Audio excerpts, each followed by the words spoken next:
다니엘이 이 환상을 보고 그 뜻을 알고자 할 때 사람 모양 같은 것이 내 앞에 섰고 내가 들은즉 을레강 두 언덕 사이에서 사람의 목소리가 있어 외쳐 이르되 가브리엘아 이 환상을 이 사람에게 깨닫게 하라 하더니 그가 내가 선 곳으로 나왔는데 그가 나올 때 내가 두려워서 얼굴을 땅에 대고 엎드리매 그가 내게 이르되 인자야 깨달아 알라 이 환상은 정한 때 끝에 관한 것이니라. 그가 내게 말할 때에 내가 얼굴을 땅에 대고 엎드려 깊이 잠들매 그가 나를 어루만져서 일으켜 세우며 이르되 진노하시는 때가 마친 후에 될 일을 내가 내게 알게 하리니 이 환상은 정한 때 끝에 관한 것임이라. 내가 본 바 툭불 가진 순양은 곧 메대와 바사 왕들이요 페리마는 순념소는 곧 헬라 왕이요 그의 두 눈 사이에 있는 큰 뿔은 곧 그 첫째 왕이요 이 뿔이 꺾이고 그 대신에 네 뿔이 났은즉 그 나라 가운데에서 네 나라가 일어나되 그의 권세만 못하리라. 이 네 나라 마지막 때에 반역자들이 가득할 즈음에 한 왕이 일어나리니 그 얼굴은 뻔뻔하며 속임수에 능하며 그 권세가 강할 것이나 자기의 힘으로 말미암은 것이 아니며 그가 장차 놀랍게 파괴 행위를 하고 자의로 행하여 형통하며 강한 자들과 거룩한 백성을 멸하리라.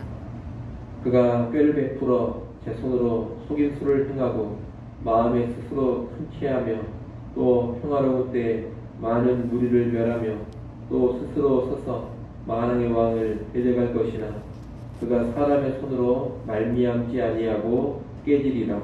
이미 말한 바 주야에 대한 환상은 확실하니 너는 그 환상을 간직하라.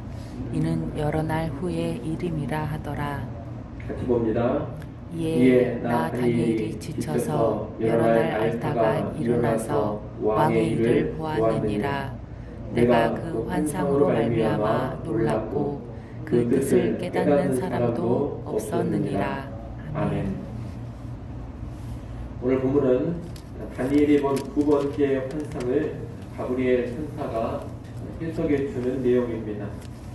천사 가브리엘은 먼저 다니엘이 본 환상이 정한 때 끝에 관한 것이라고 말합니다. 17절에서도 그 말을 하고 19절에서도 그 말을 합니다. 정한 때의 끝이란 두 가지 의미로 이해가 가능합니다. 하나는 정해진 세상 끝날로 이해할 수 있고 또 하나는 정해진 핍박의 끝날로 이해할 수도 있습니다. 정해진 세상 끝날로 이해한다면 이 환상은 종말의 때와 연관된 환상이다 이런 의미가 됩니다. 그러나 정해진 핍박의 끝날로 이해한다면 이 환상은 핍박의 시대가 끝나는 때와 연관된 환상이다 이런 의미가 되겠습니다. 그런데 다니엘이 본 이 환상은 메데 바사 제국과 헬라 제국에 관한 내용임이 분명합니다. 그리고 무서운 핍박을 가하는 왕은 헬라의 안티오쿠스 에피파네스 4세가 확실합니다. 그런데 메데 바사 제국이나 헬라 제국은 예수님이 오시기 전에 나타난 제국들입니다. 또 안티오쿠스 에피파네스 4세 역시 예수님이 이 땅에 오시기 전에 출현한 왕입니다. 그러니 이런 제국들 이 왕은 세상 끝날 마지막 날에 종말과는 거리가 있습니다. 그러니 정한 때 끝을 세상 끝날로 이해하기보다는 일단 핍박의 끝날로 이해하는 것이 더 좋겠습니다.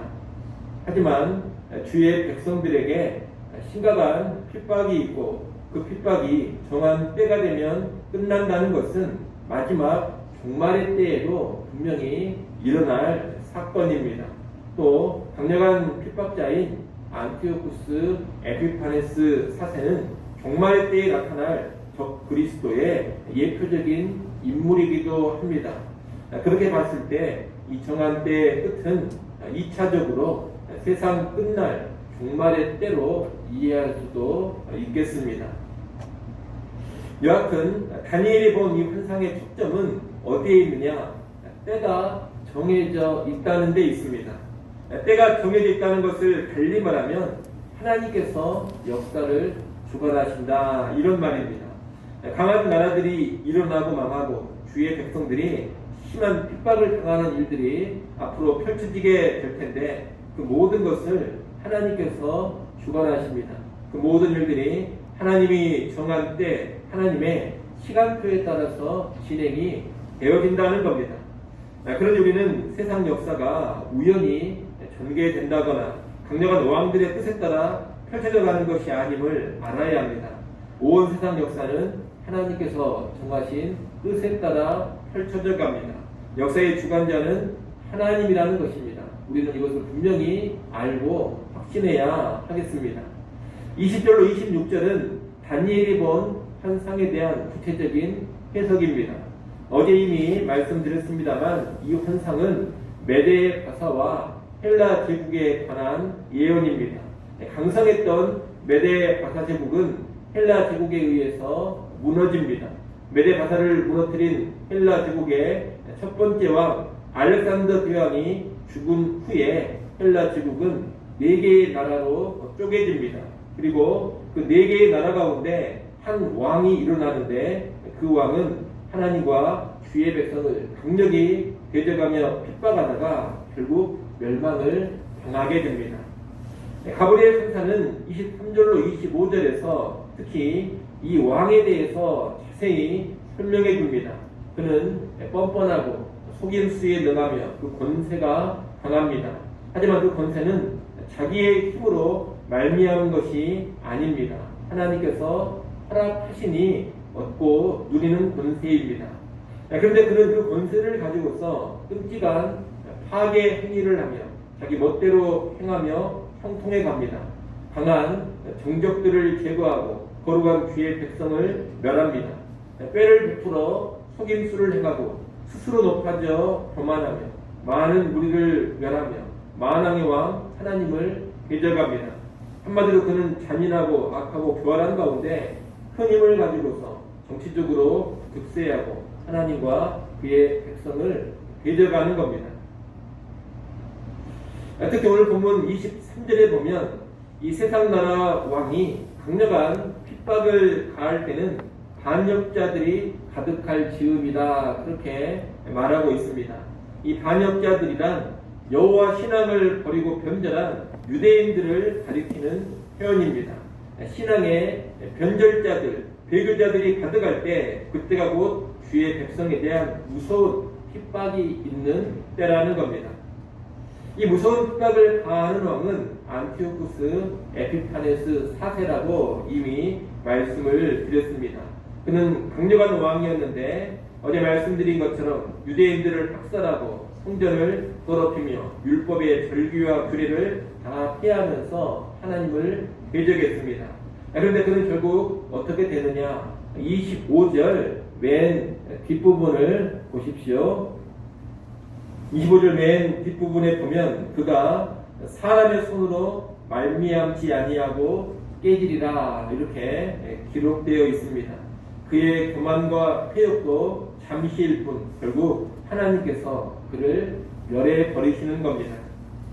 가브리엘 천사는 끝으로 이미 말한 바 주야에 대한 환상은 확실하니 너는 그 환상을 간직하라, 그렇게 26절에서 말합니다.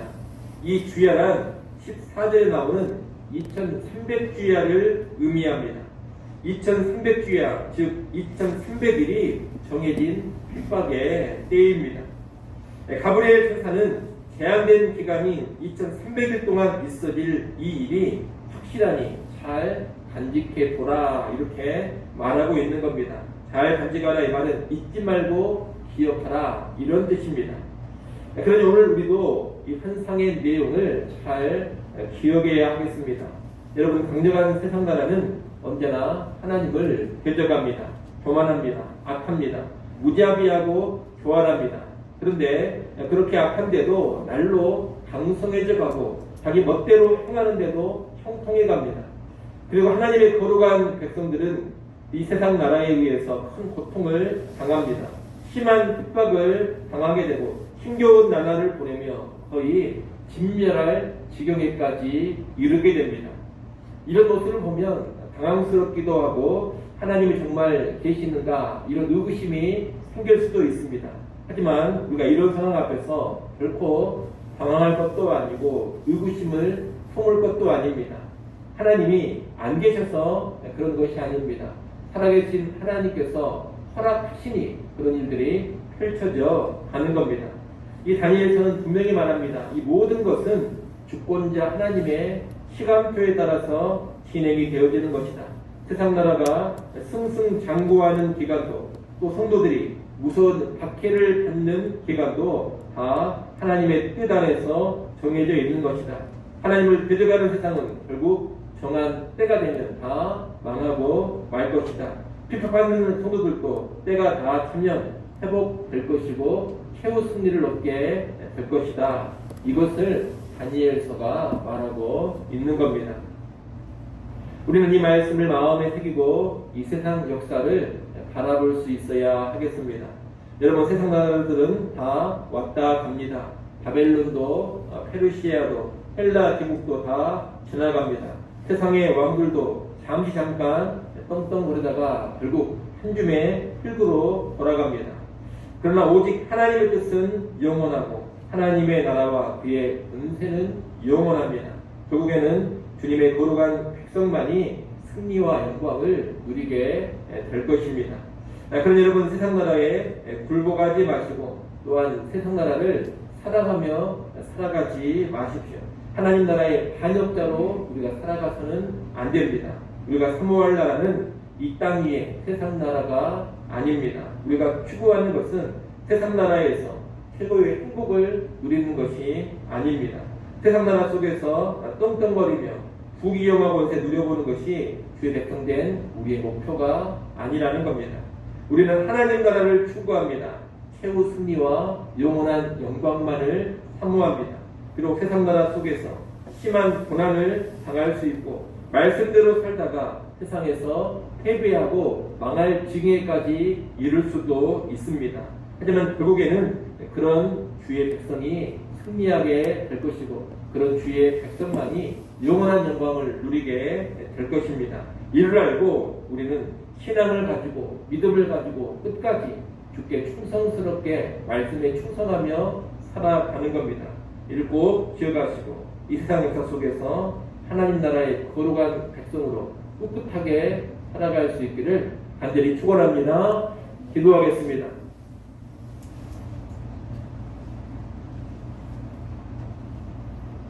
하나님 아버지,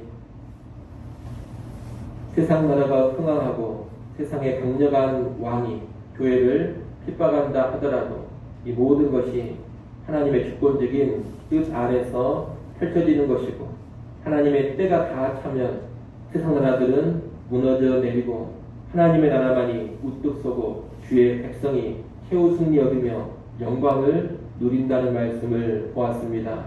아버지 하나님, 다니엘서를 통하여 가르쳐주는 이 말씀을 우리 마음 깊이 새기게 하시고 이 말씀의 시야로 이 땅의 역사를 바라보게 하여 주시옵소서. 망해버릴 세상 나라 앞에 불복하지 않게 하시고 망해버릴 세상 나라 사랑하지 않게 하여 주시옵소서.